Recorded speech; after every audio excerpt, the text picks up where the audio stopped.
Hello, and welcome to the paraprofessional module entitled Understanding the IEP.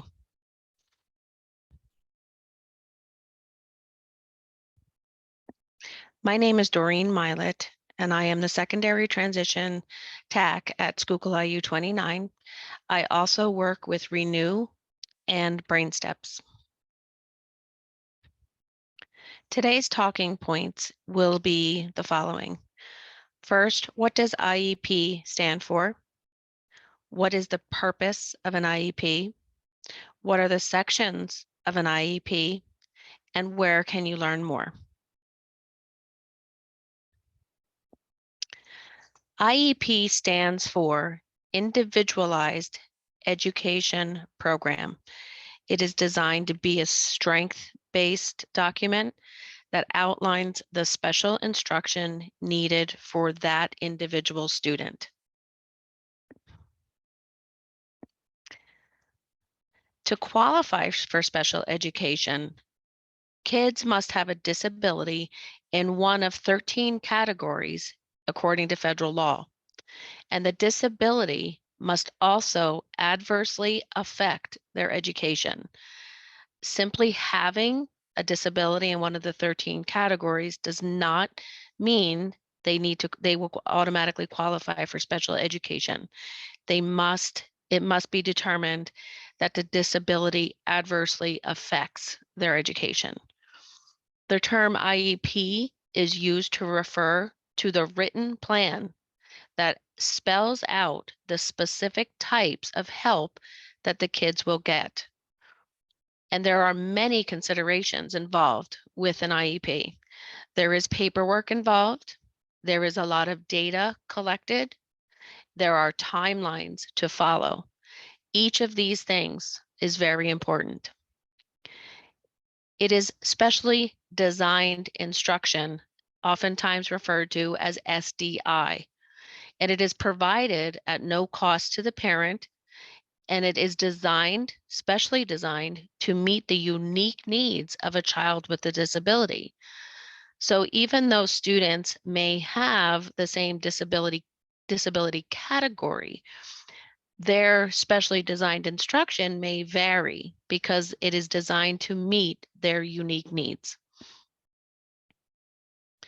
The purpose of an IEP is to essentially provide a blueprint for the child's special education experience while they're at school. It is designed in a K to 12 setting.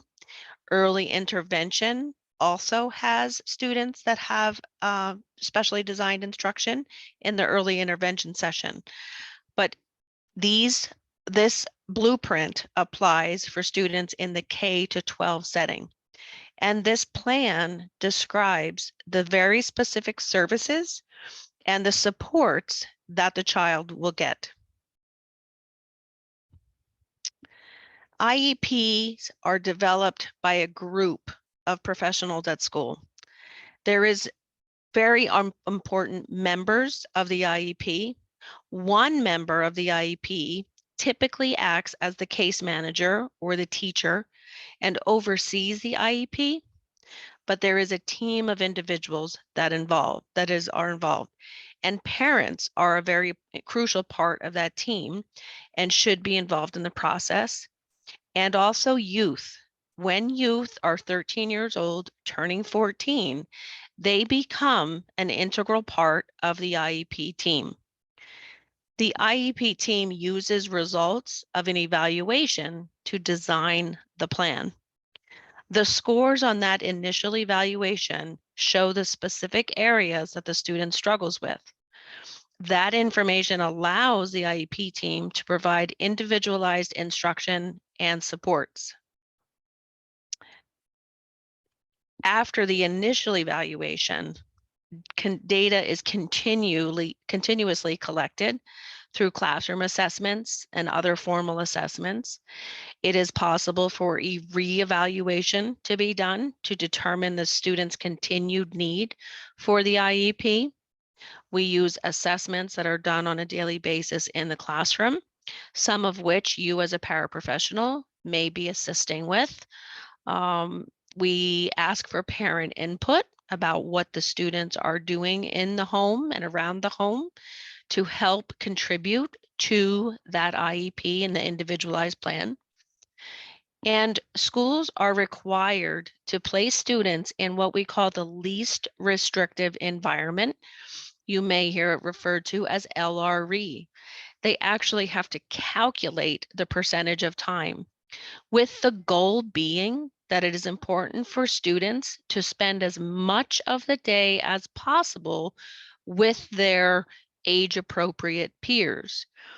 So, whenever possible, we want students to be involved with their non disabled peers rather than being restricted with other disabled individuals. And this becomes important because as they get older and they begin to transition into the real world, we also want them to be prepared to be in environments where they are immersed with non disabled adults. So we want to mimic that within the school setting and provide them the least restrictive environment as much as possible. IEPs have very specific sections, and some of the largest sections and most important sections are the present levels and goals. There is also a section about related services, and there is a section on what accommodations and what AT or assistive technology is appropriate for that youth. The present levels, PLAAFP, so the present levels of academic and functional performance. This is a large section of the IEP frequently, and it describes this child's current abilities, their current skills, their current struggles or challenges, and their current strengths. It will also discuss social skills and behavior. So, how does the student work with peers? How does the student behave on a day to day basis? How do they respond to correction? So, all of those things are described in detail in the present levels. Beginning at age 14 in the state of Pennsylvania, information about the student's interests and preferences related to life after high school must also be included. So, what we're looking at there are assessments of, do they want to go to school or some type of training after high school? Do they want to be employed? And if so, what career of interest do they have? And are they able to do independent living skills? Or do they need support with those skills? And again, the paraprofessional is very key in this because many times you are, side by side with the students and really the knower of what they're interested in, what they like to do, what they're good at. So hopefully, within the classroom teacher is giving you the opportunity to share some of what you know about the student. If they're not asking you, I think it would be reasonable for you to offer some insight or some opinion as to what they like to do, what they're interested in. Perhaps they have told you something about their desires to when they become older that maybe they haven't shared with a parent or a teacher. And then what we do with all of this information is that we write goals. We say that they plan on attending a four-year university, or they plan to go right into the workforce and get on the job training. They plan to live in an apartment and they can do that alone. They plan to live in a group setting with other individuals to help them. So we make post-secondary goals based on how the student is currently able to do things and what they like to do and don't like to do. So that is the present levels section of the IEP. Related services will begin to describe the actual special education services that the student will get. It will tell them for how long those services will be offered. and who will be providing that. So sometimes that is additional school personnel. It could be an agency that is contracted to provide that service, but it's the special services above and beyond the regular education or the special education. These are the services that they're going to get to assist them. It could also describe the services outside of the actual school year. And this is often called ESY, which stands for Extended School Year. So sometimes the IEP team determines that the student needs, that they will have a decline in their skills and abilities if they do not remain engaged in a structured setting. So they may recommend that ESY. Sometimes you as a paraprofessional may be hired to provide the support during that ESY as a supplement to your income. And some examples of related services would be your speech therapy, occupational therapy, any other type of therapy like vision therapy or things like that, physical therapy, and sometimes social work services to assist them in coping with the demands of everyday life. um, some non-examples of related services would be like if we would give them extra recess, extra time on tests. Those are not considered related services. Those are just accommodations or modifications that we provide. They are not actual related services. So again, related services are special education services that the child will receive, and it is outlined how long they will receive them and who will provide them. Accommodations and assistive technology could also be described in the IEP. And what it does is in the IEP or the written plan, the team decides what accommodations the child will get in school. Something like he is better if he sits at the front. He needs a device that converts the text that he is expected to read to speech. And there are many, many other things that can be determined that are unique to that individual that will help him be successful in his classroom.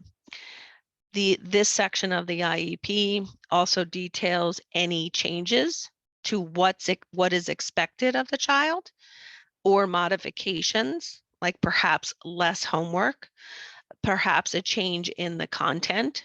So these are when we actually modify what the child is expected to learn.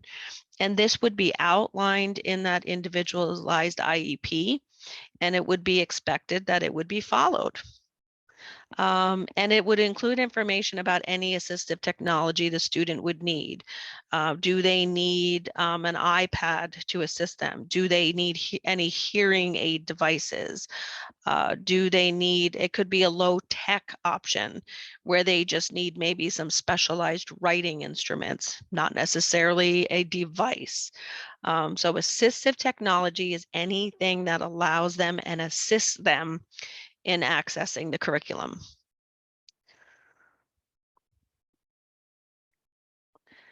The benefits, there are many benefits to having an IEP. And once a student is evaluated, a parent always has the right to accept what the school is offering. So the full evaluation gives us the results that allow a team to create a program for that student to meet their unique needs. As I said earlier, a lot of times the same similar programs or accommodations or supports, related services could be offered to multiple children. But a full evaluation of a student really allows the team to create a program to meet a unique need. It is individualized, which means it is a specialized instruction that focuses on improving specific skills. So perhaps the student has a learning disability and they are below a few grade levels in reading or math or writing. So they would receive specialized instruction to try to lessen that gap from where they're expected to be. A student could have a speech and language need. They could be academically able and up to par with all of their peers, but they have speech and language that they need support. So it is very individualized. But again, you will see similar methodologies, similar SDIs, similar specially designed instruction across multiple students, but you want to make sure that what's in that IEP is really focused on that student. It is a legal document, and with that, it has legal protection. So if a student has an IEP, it gives the student, the family, and the schools legal protection. So what we just want to do is schools are monitored on a cyclical basis to make sure that they are writing effective IEPs, that students are receiving educational benefit from what's in the IEP, that all members are involved, that appropriate services are offered. So it is a legal document. It is a team. So instead of just one individual knowing something about the student, it is what every person on the team knows. Um, Many times paraprofessionals are not actually on the team. But as I said earlier, hopefully you as a paraprofessional are given an opportunity to offer some input about the student and what you know that they are able to do, what they enjoy doing, what they don't enjoy doing, what do you know about that individual. It is an ongoing process. It begins with an evaluation, but as I said, you are the team and all involved with the education of that student should be doing some progress monitoring, which means they're checking, they're doing data points to make sure that the student is learning as is written in the IEP. And if the supports aren't working, if you're not seeing any growth or movement, then we would try to implement something different. And all of that would be explained in the plan. And then the following year, you would revise the IEP, you would then update it with the new information.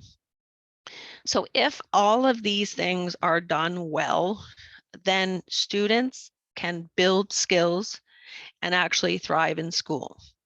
Okay, so it's very, very important that we're trying to recognize the strengths that the student possesses and brings to the picture, and we want the student to feel self-confident and be able to learn and grow.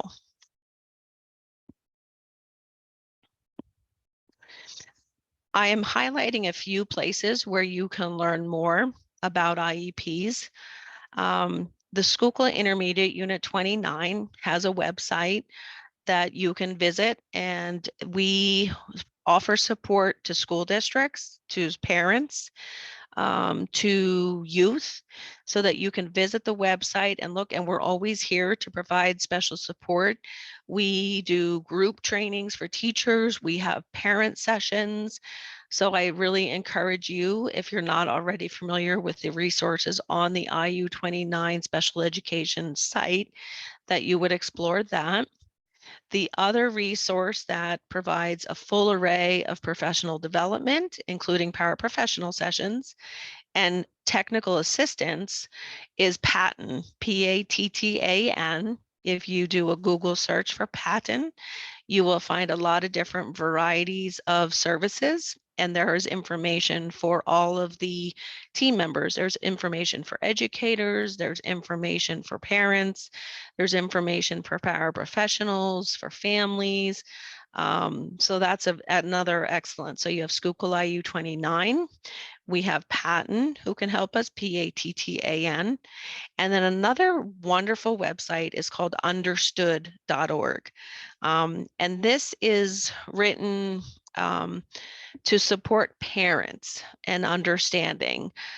Sometimes the information that you might find on our website or Patten's website might be written at like an educator level, unless you're specifically looking at the parent and family information. So the understood.org site really puts the information about the legalities associated with special education and IEPs. It has some resources that if you don't know what it's like to have a math disability or a reading disability, that you can actually see like a simulation of what it's like to do that. It helps you to stay positive because it has a lot of good information about what each part of the IEP does. It explains things. It has a lot of links. So 3 places that I recommend you look at more detail would be the Schuylkill IU29 website, Patton website, and understood.org. And I would like to thank you for your attention in this. There was an anticipation guide that was part of the module. So I would like you to take a moment to make sure you have that filled out and you have that submitted as you're expected to. If you have any questions about understanding the IEP, feel free to email me at dlm@iu29.org or give me a call at 570-544-9131, extension 1258.